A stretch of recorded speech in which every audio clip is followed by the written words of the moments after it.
கர்த்தரை தெய்வமாக கொண்டோ இதுவரையில் வெட்கப்பட்டதில்லை.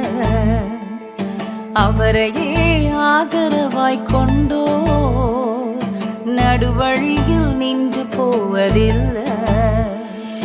வேண்டும் போதெல்லாம் என் பதிலானாரே, வாழ்க்கை முழுவதும் என் துணையானாரே.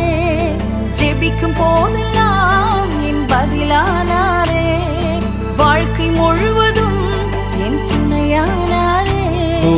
ஆராதிப்போமே அவரை.